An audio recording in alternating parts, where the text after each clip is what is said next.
大家好，我是邱平，我还在山西的太行山里面。本来我计划是准备去看一个千年的摩崖石刻，结果在路上行驶的时候，发现崖壁上面竟然有一座宫殿，而且规模庞大。我对这个一直比较感兴趣，于是呢就停下来准备去看一看。我查了一下资料，了解到这里呢是有着太行山里面的小悬空寺之称。那大悬空寺大家都知道了，是大同的那个悬空寺。有1000多年的历史，那这个呢也有几百年的历史。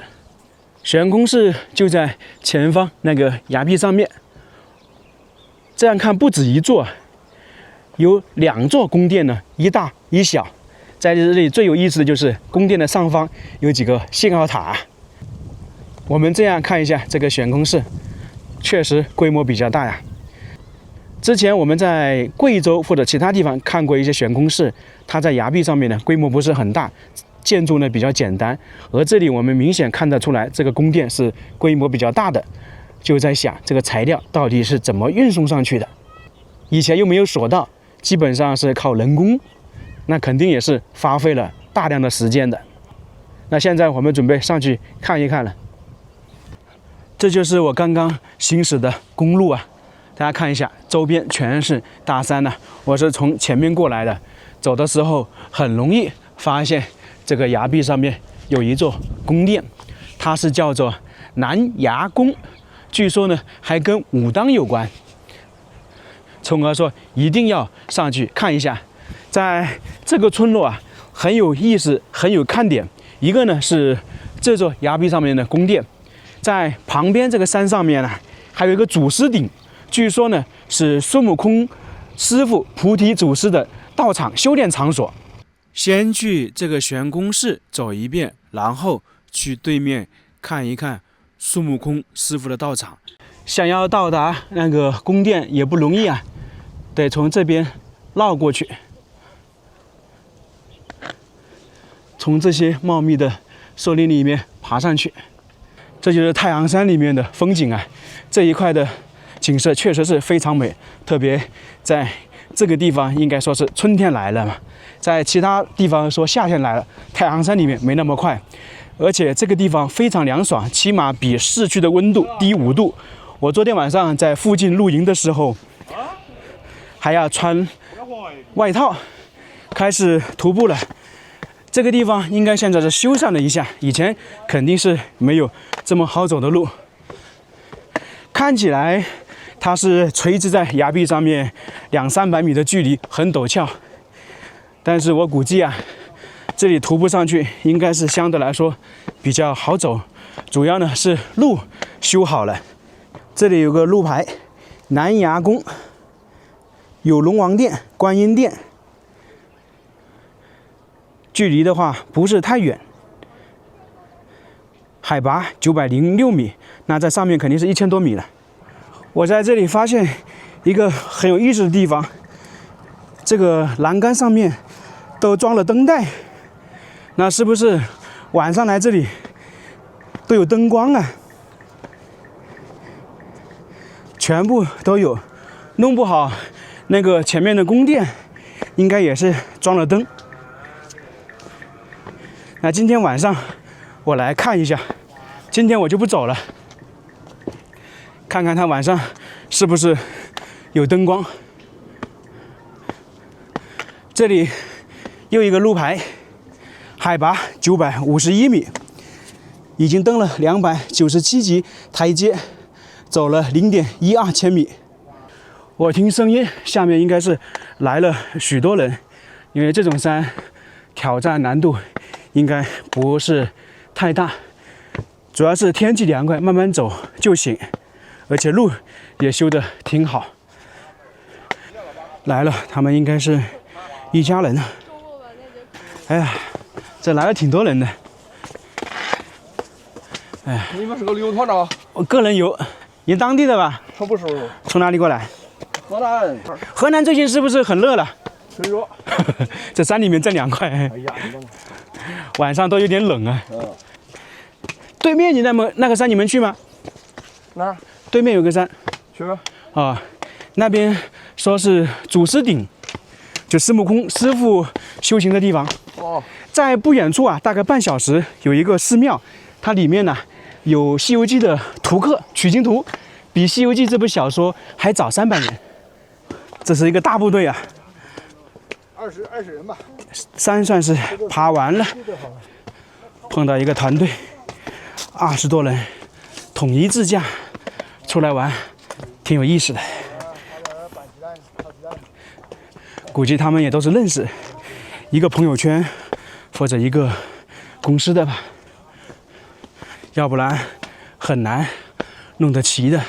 好，已经来到了半山腰了，这边就比较平缓了，完全是在崖壁上面开凿的道路，旁边就是悬崖。这个原本的肯定不是这个样子，就是在这个上面修建了宫殿之后，才把路弄了一下。你像这些树枝，不知道是他们栽种的，还是原本就是这样的。这个地方难度很小啊，很好走，半个小时就可以，快的话可能20分钟。走完了啊，到头了。挺快的。很小的地方。是。这个下面弄了一些石头支撑啊，这还有抱骨石，这应该是以前这个山上庙里面的，有狮子，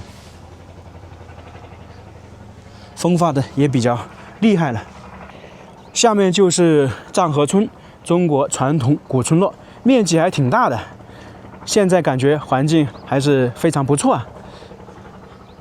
在山脚下那一块好像还有很多民宿，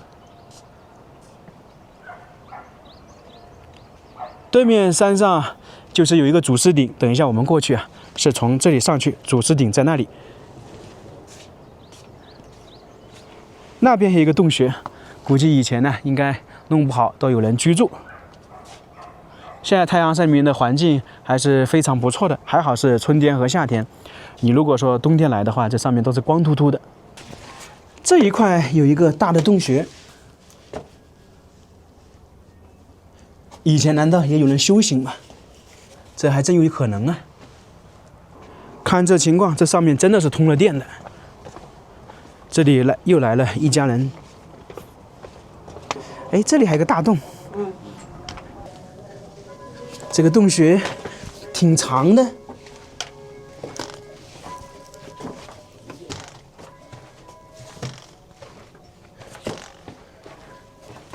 看看通向哪里。这也是一个普通的洞穴，到前方这里就差不多了，总共的话20米左右吧。到了，明显的可以看到，这是挨着崖壁建造的，崖壁做墙。我算是来到了宫殿的入口，这里呢是有2栋建筑，一座呢观音殿，一座龙王殿，总体这里呢是叫做南崖宫。我们先沿着这个崖壁，就是这一块走一下，然后再来介绍一下这2座宫殿什么时候修建的，为什么修建。先看看周边的环境，这我站的地方就是悬崖呀，我们沿着这边走到底，再来介绍，看一下是不是非常惊险呢？在下面看上面是很高，我们站在这里感觉没有多少高，那其实呢差不多有200来米。我感觉啊，它以前这一块应该不是这么平坦，是经过很多人把它修缮，才弄了一个平地出来，进而弄建筑。因为我们现在脚下踩的是在崖壁上面用石头垒砌起来的，而且是垒得挺高的。我们通过航拍是可以看得清清楚楚啊，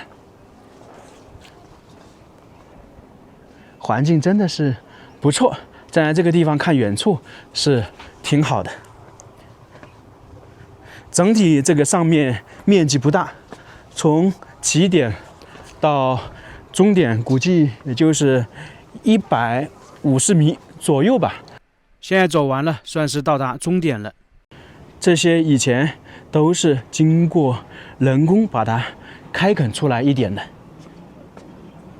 再看一下下面，这些石头全部是堆积起来的，这一块还少一点，越到前面堆得越高。你像这里差不多有4米，那边堆积的话可能有5米，也就是说以前是这样，有个坡度，或者是说里面的面积比较少，是慢慢的把它弄出来了。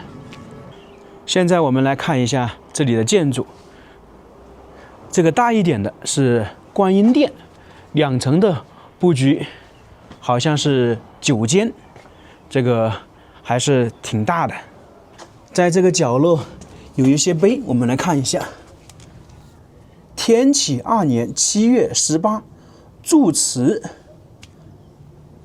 就应该是重修的吧，因为缺少了比较多，就证明这个宫殿在明朝就起码有了。这应该是老虎还是狮子啊？在这边还有一些，你像观音，就是这个建筑叫观音殿。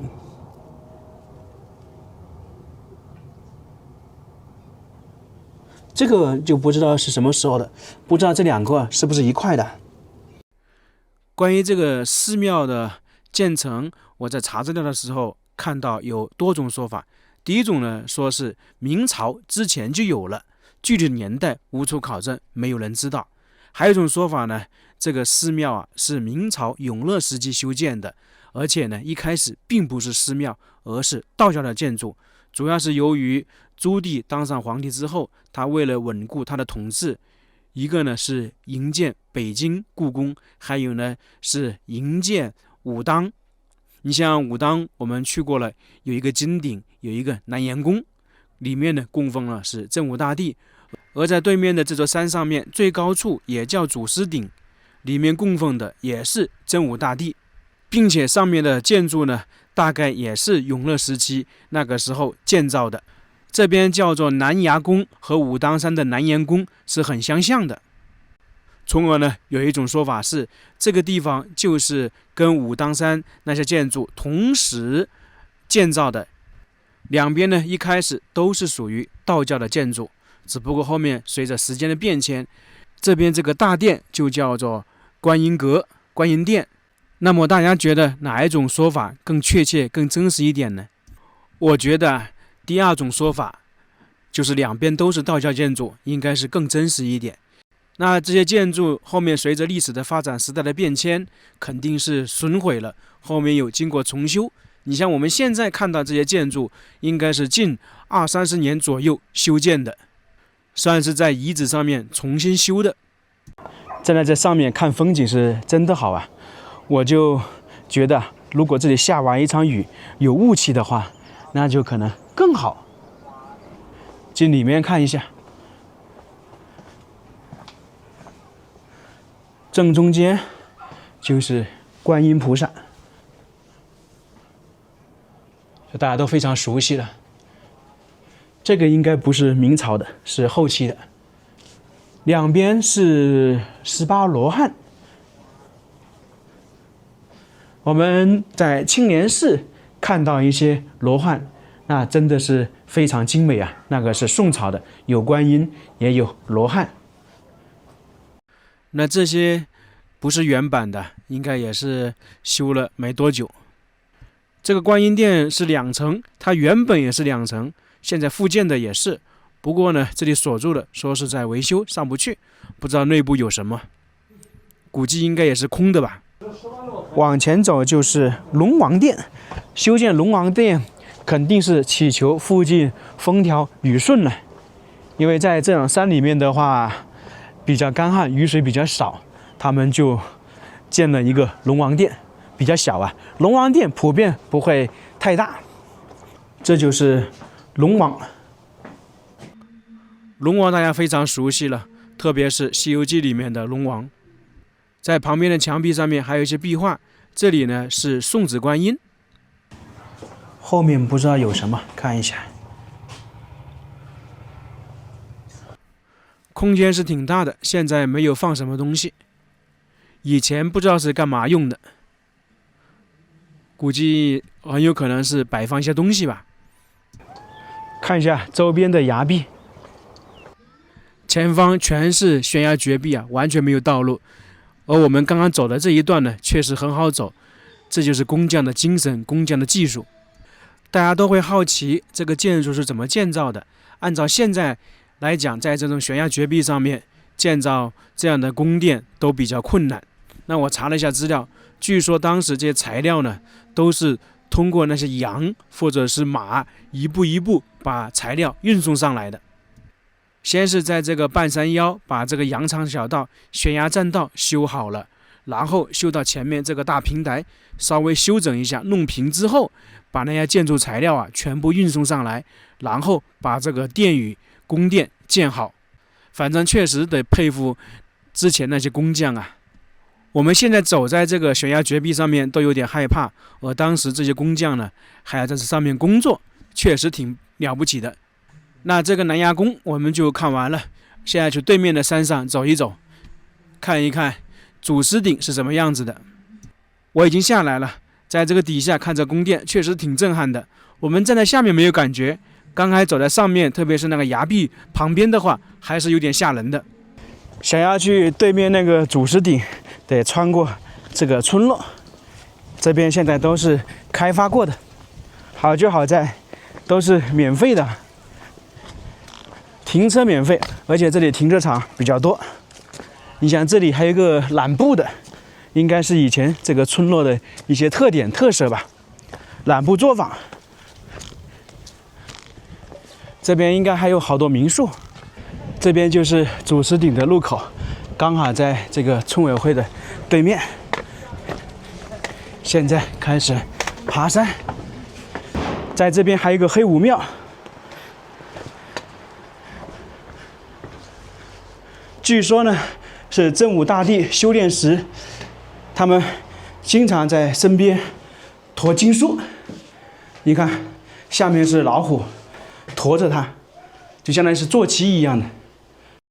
开始上山了，距离比刚才远一点，那么可能也稍微会累一点。不过相对来说，路都是好走的，因为都算是修缮过嘛。这也是沿着山体一直修建了一个道路上去。这一路啊有很多建筑，因为在这种山顶上面建造寺庙的话，都是按照山体形式来建造的。继续往前走，前面呢，这个是一家人，刚才在对面的山上也碰到了。上面又有一座殿宇了，应该是山神庙。山神庙是重要的传统民间信仰之一。自古以来，山神呢被尊为灵验之神，管理山上的人、动物、植物、孤魂野鬼、野仙。家里养牛养羊的都要敬山神，以求庇佑。这个道路明显是近些年修的，可能是这个藏河村开发了之后，这边也修缮了。因为来藏河村游玩的人，基本上都会来这两座山看一下的。这个叫盘龙山。既然有主石殿供奉真武的地方，它的位置一定是好的，也就我们经常说的风水非常好。这座山在这边看起来算是一座独立的山呢，跟旁边的大山都是分开的。这可能也是当时选择这里建造道观、建造主石殿的原因。这座山站在远处看的话，确实是有点像一条巨龙盘卧在大地上面一样。在这个山坡上看到一块很有意思的石头，叫做比石，它是古生代化石。就以前呢，它这个是动物，后面呢变成化石了，看不出来吧？它是有介绍没介绍是真的不知道。在对面呢有一个巨大的山洞，刚才我们在对面也看到了。以前弄不好，真的有人在居住，有人在那个修行呢。这边的海拔比刚才我们看的悬空寺高一点，在半山腰就已经超过了。到了拜官台，这应该也是后面修缮的。正一法门，正一大家应该听过吧？它应该是有一个正一门派，武当那边还有。据说这一块都跟武当有关。这个也是后面重新修的了。这边中间还弄了一个太极道场，养心又在凝神，神凝则气聚，气聚则行拳。太极这边应该是又有一个殿宇了。这些都是新修的，以前可能有，后面损毁了，现在重新弄了一下。这个是三官庙，供奉的天官、地官、水官，故名三官庙。中间是天官，它是属于赐福的。旁边呢是地官，就是我们说的犯了罪的人，他呢赐你无罪。水官是解厄，就是说把你的厄运解除掉。这里还有一些壁画，这都是在树丛当中行走。这山上的树估计也是几十年的历史啊，以前应该没有这么多树的。主祀殿在上面，在这个山脚下有一个关公阁，供奉关羽的。因为这里它不是庙嘛，相对来小一点，就叫阁。关帝庙的话，到处都能看到了关帝的忠义。我们在这里能够看到对面山体的情况，悬空寺就在远处那个半山腰。这个村子挺有意思的，在两侧的崖壁上面都是有悬空建筑。那这边就是上山去主祀殿了，历史也是非常悠久的。有几块碑，看看是什么时候的。啊，这都是上个世纪的。这很陡峭啊，这里也可以称之为金顶，有点像是走武当山那个金顶的感觉。不过好就好在不高，它这一块呢是这一座盘龙山的山顶，我们俗称的金顶嘛。确实是有点像啊。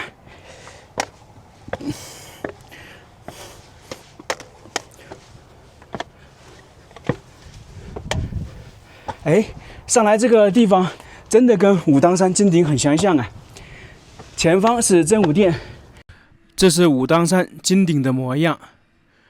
台阶一上来，相当于也是一个小广场，然后中间那个就是金殿，里面供奉的是真武大帝。这个金顶呢是永乐时期修建的。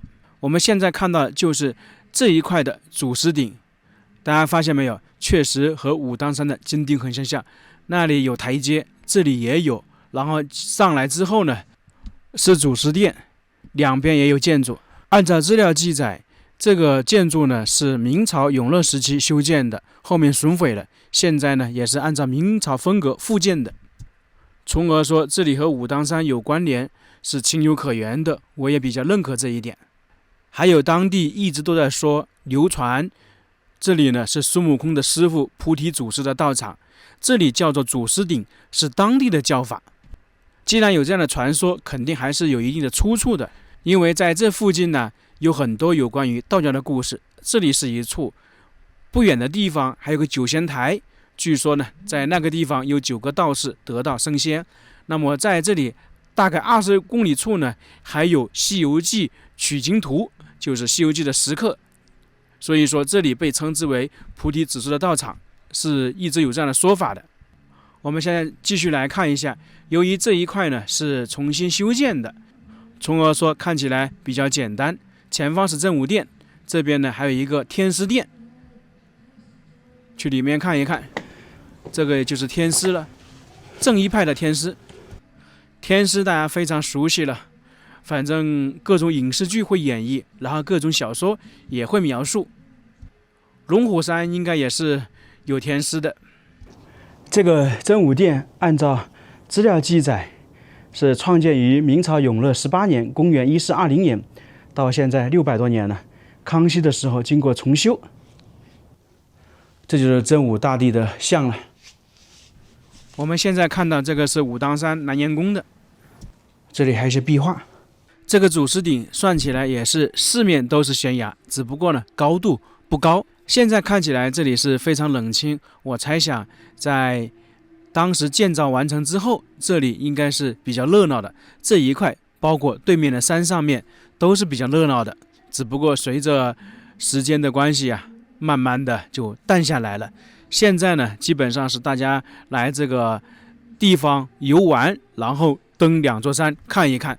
可能啊，去对面悬空寺的人更多，来这个主石顶的人确实非常少。那这两座悬崖上的建筑我们就看完了，也算是一个挺有意思的地方。那这个视频我们就到这里了，非常感谢大家，我们下个视频再见。